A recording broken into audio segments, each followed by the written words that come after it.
Rosan Ruslani bersaksi bahwa setiap kali Prabowo berkunjung ke Amerika Serikat sebagai Menteri Pertahanan Republik Indonesia, Prabowo selalu disambut hangat oleh pemerintah Amerika Serikat.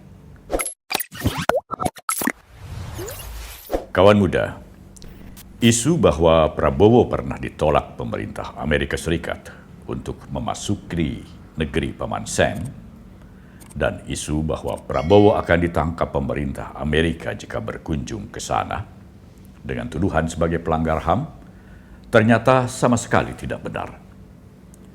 Isu yang dipercaya sebagian orang sebagai kebenaran itu masih terus muncul hingga sekarang dan menjadi gorengan sedap setiap 5 tahunan untuk mendelegitimasi Prabowo Subianto sebagai calon presiden.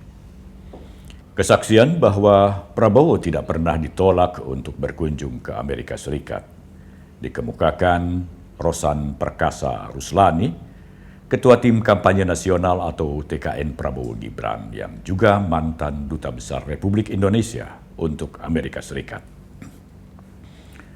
Ketika menjabat sebagai Duta Besar Indonesia untuk Amerika Serikat sejak 25 Oktober 2021 hingga 17 November 2023, Rosan Ruslani bersaksi bahwa setiap kali Prabowo berkunjung ke Amerika Serikat sebagai Menteri Pertahanan Republik Indonesia, Prabowo selalu disambut hangat oleh pemerintah Amerika Serikat. Bahkan saat berkunjung ke markas pertahanan Amerika di Pentagon, Menhan Prabowo disambut langsung oleh Menteri Pertahanan Amerika Serikat. Mari kita dengarkan penjelasan langsung Rosan Ruslani seperti yang disampaikannya pada program podcast Total Politik yang ditayangkan pada tanggal 2 Maret 2024. Buktinya saya di sana setahun setengah. Beliau datang 2 kali dan bisa saya lihat penghormatannya dari kedatangan pertama dan kedua itu sangat luar biasa. Gimana beliau sampai selalu ada penjagaan dari Secret Service-nya, bagaimana pada saat ke Pentagon diterimanya itu bukan ditunggu di atas tapi langsung dibukakan pintu oleh menteri pertahanannya. Kan kita paham gimmick-gimmick diplomasi itu disampaikan seperti apa. Luar biasa penyambutannya gitu. Artinya makomnya lumayan tinggi lah kalau sampai dijemput segala macam gitu ya. Orang biasanya ini Pentagon nih tangga, dia nunggunya biasanya di atas. Menteri Pertahanannya nunggunya di atas. Dia turun di bawah bukain pintu langsung. Pulang nganterin sampai pintu. Paham lah kalau udah kayak gitu. Artinya?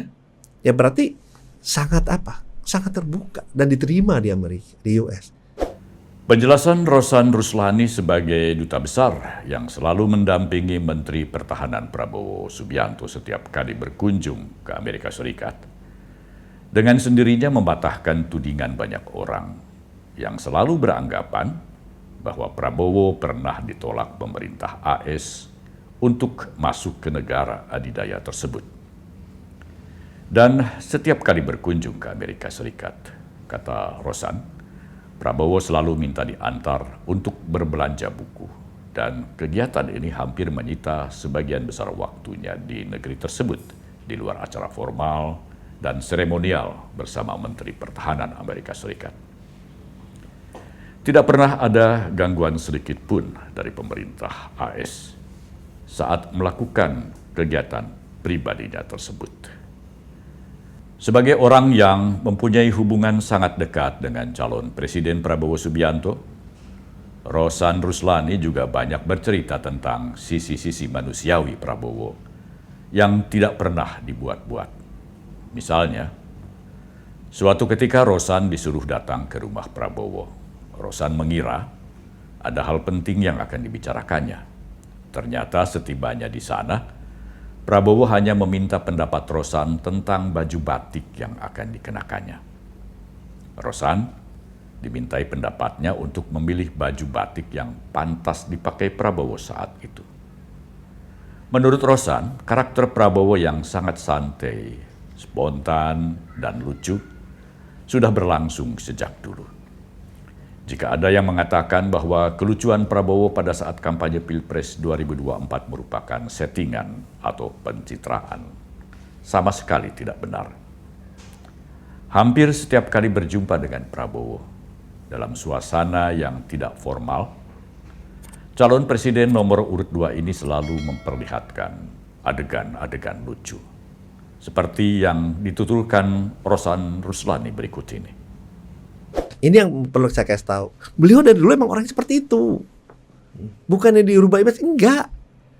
Kalau besok ngobrol, Misalnya gimana? Misalnya kasih contoh misalnya, dulu. San, sambil gerak itu, kita makan apa ya? Gak ada orang, cuma saya berdua. Kita makan apa ya? Ya, Pak, Bapak kan mau makan Jepang. Oh iya. Tapi yuk kita ganjel makanan yang lain dulu. Kayak orang-orang pada umumnya aja. Iya, jadi emang begitu. Tapi ya mungkin sisi ini yang mungkin selama ini orang melihatnya beliau yang asertif, yang inilah. Tapi sisi itu ada. Jadi sambil joget-joget, gak ada orang, gak ada orang, Gak ada kamera tuh ya. gak ada orang. Kita makan apa ya, San? Gitu.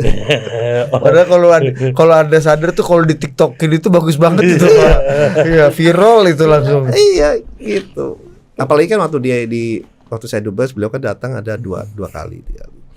Dan ya itu 5 hari dengan beliau dari pagi sampai malam kan ya makan, ya ngobrol, nemenin beliau cari toko buku terus, beli buku terus, gitu. Ya hobinya beliau baca, beli bukunya yang bacaannya yang berat-berat gitu. Gitu. Itulah sisi-sisi manusiawi Prabowo Subianto yang tidak pernah dibuat-buat alias apa adanya. Seperti kesaksian Rosan Ruslani tadi. Sampai di sini dulu kawan muda. Salam Minmot. Prabowo Gibran, Man of Our Time.